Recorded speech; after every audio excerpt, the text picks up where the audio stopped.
नमस्कार। नमस्ते। आज की कहानी में आपका स्वागत है। आज हम बात करेंगे श्रीधर पाठक जी की एक बहुत पुरानी और दिलचस्प कहानी पर। नाम है तिलिस्माती मुंदरी। जी। ये कहानी काफ़ी पहले लिखी गई थी, 1887-88 के आसपास।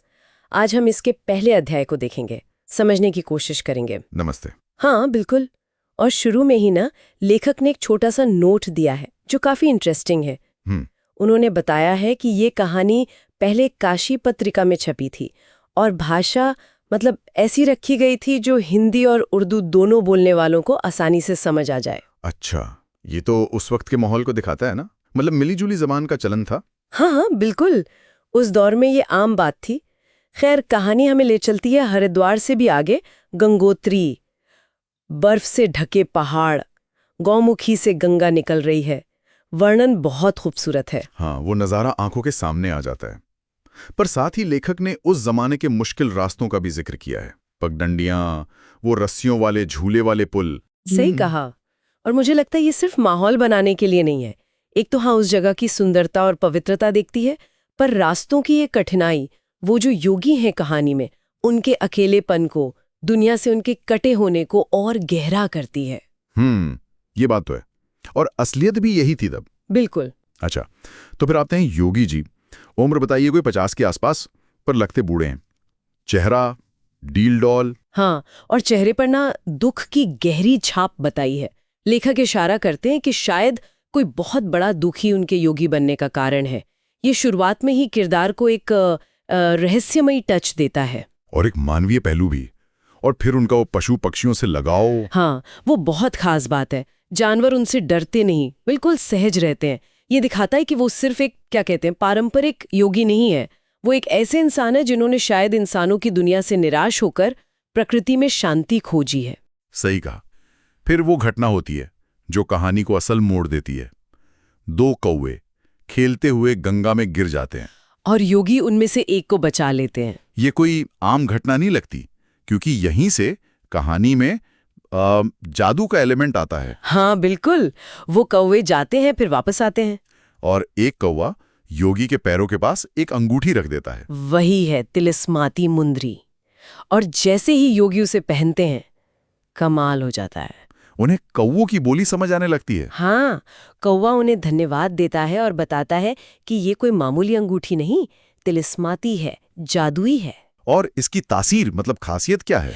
इसकी तासीर ये है कि इसे पहनने वाला किसी भी पक्षी की बोली समझ सकता है और सिर्फ समझ ही नहीं सकता, उन्हें हुक्म भी दे सकता है। अच्छा, तो ये सिर्फ समझने का जरिया नहीं, एक तरह की शक्ति भी है। बिल्कुल। और इसी शक्ति के जरिए कहानी आगे बढ़ती है। जब योगी कौओं की बात समझने लगते हैं तो वो अपना राज खोलते हैं। हाँ, वो बताते हैं कि वो असल में कश्मीर के पूर्व राजा हैं और उनके ही दामाद ने उन्हें धोखा देके गद्दी से उतार दिया। अब वो अपनी बेटी जो रानी है और अपने राज्य की खबर जानना चाहते हैं। बरसों से कोई खबर नहीं मिली होगी। तो ये अंगूठी एक उम्मीद बन जाती है उनके लिए, एक मानवीय इच्छा अपनों की खबर पाने की। सही कहा।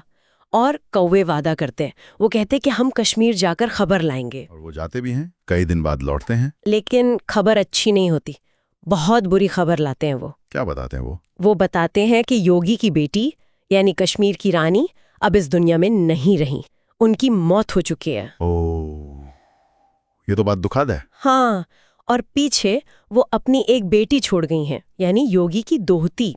राजा ने दूसरी शादी कर ली है। और शायद नई रानी का बर्ताव अच्छा नहीं है। बिल्कुल। कौओं को ये बात एक तोते से पता चली थी कि नई रानी उस बच्ची को, योगी की दोती को बिल्कुल पसंद नहीं करती, उससे दुश्मनी रखती हैं। तो बच्ची की जान को खतरा है। हाँ, खतरा है, खासकर तब जब राजा शिकार पर गया हो। उस वक्त नई रानी कुछ भी कर सकती है। ये जानकारी कहानी में टेंशन पैदा करती है। ये सुनकर योगी का फैसला क्या होता है? वो तो बहुत दुखी हुए होंगे। दुखी तो बहुत होते हैं, पर वो फौरन अपनी दोहती की चिंता करने लगते हैं। वो अपनी सुरक्षा से ज्यादा उसकी सुरक्षा के बारे में सोचते हैं। और वो क्या करते हैं? वो वही तिलिस्माती मुंदरी कौवों को वापस देते हैं। कहते हैं कि ये ले जाकर मेरी दोहती को दे दो, ताकि जरूरत पड़ने पर वो पक्षियों से मदद मांग सके। हाँ, बिल्कुल। अब अंगूठी का असल मकसद सामने आता है। ये सिर्फ संवाद का जरिया नहीं, बल्कि एक सुरक्षा कवच है, मदद मांगने का साधन है। और कौवे वादा करते हैं। हाँ, वो वादा करते हैं कि वो अंगूठी उस लड़की तक जरूर पहुंचाएंगे, उसकी मदद करेंगे और अगर मुमकिन हुआ तो उसे योगी के पास ले भी आएंगे। और फिर वो कश्मीर के लिए उड़ जाते हैं। हाँ, और यहीं पर पहला अध्याय खत्म हो जाता है। कहानी का पूरा सेटअप तैयार है, हमें किरदार पता है, उनकी पृष्ठभूमि पता है, मुख्य संघर्ष क्या है ये पता है, और वो जादुई चीज भी है जो कहानी को आगे बढ़ाएगी। तो देखा जाए तो पहले अध्याय में ही पाठक जी ने कहानी की पूरी नींव बहुत मजबूती से रख दी है। मानवीय दुख, प्रकृति का साथ और थोड़ा सा जादू। बिल्कुल, बहुत कुशलता से बुनी गई है कहानी की शुरुआत। एक राजा जो योगी बन गया, उसकी खोई हुई बेटी, अनाथ पोती जिस पर खतरा है, और मदद करने वाले पक्षी, सब कुछ मौजूद है। ये सोचने वाली बात है कि कैसे एक छोटी सी घटना, वो कौवे को बचाना, इतनी बड़ी कहानी की शुरुआत बनती है। और जादू यहाँ कोई बहुत बड़ी डरावनी चीज नहीं, बल्कि रिश्तों को जोड़ने और बचाने का एक माध्यम बन रहा है। सही कहा। और मदद भी इंसानों से नहीं, बल्कि प्रकृति से, उन पक्षियों से आ रही है जिनके साथ योगी का एक गहरा प्रेम का रिश्ता है। ये भी कहानी के मूल में एक जरूरी संदेश देता है ना? हाँ, बिल्कुल। तो ये थी श्रीधर पाठक की तिलिस्माती मुंदरी के पहले अध्याय की कहानी और उसका विश्लेषण। उम्मीद है आपको ये चर्चा पसंद आई होगी। तिलिस्माती मुंदरी सुनने के लिए आपका बहुत बहुत धन्यवाद।